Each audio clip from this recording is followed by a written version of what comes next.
નમસ્કાર, agenda at 9 સાથે હું છું હિના। બુલેટિનની શરૂઆત કરવી છે કે રાજ્યમાં એક બાદ એક હવે કૌભાંડો સામે આવી રહ્યા છે। જામનગરમાં પણ ઇન્વેસ્ટમેન્ટના નામે કૌભાંડ સામે આવ્યું છે।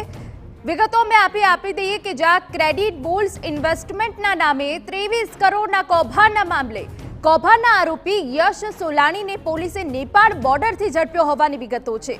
Jamnagar city B division police station surveillance સ્ક્વોડને સફળતા મળી।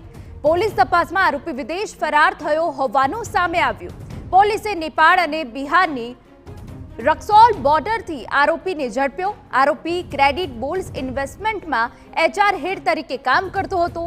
આરોપીની ધરપકડ કરી GPID સ્પેશિયલ કોર્ટમાં તેને રજૂ કરાયો। કોર્ટે આરોપીના 4 દિવસના રિમાન્ડ મંજૂર કર્યા છે।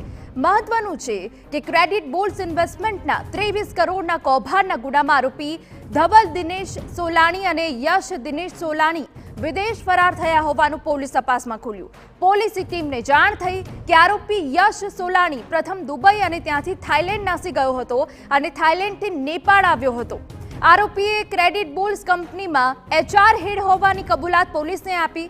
પોલીસે આરોપીની ધરપકડ કરી GPID સ્પેશિયલ કોર્ટમાં રજૂ કરતા 4 દિવસના રિમાન્ડ મંજૂર થયા છે। સંબંધિત દિવ્યેશ વધુ વિગતે વાત કરવા જોડાયા છે। દિવ્યેશ, પૂરી વિગત।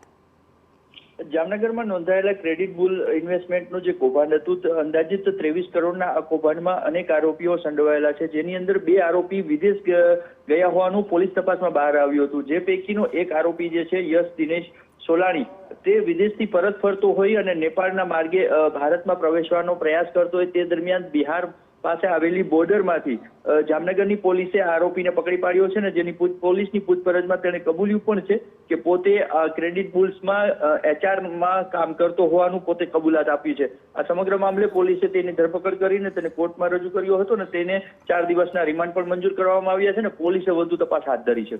બિલકુલ આભાર। તો 4 દિવસના રિમાન્ડ આરોપીના મંજૂર કરવામાં આવ્યા છે। તે દરમિયાન અનેક હજુ ખુલાસા થઈ શકે છે।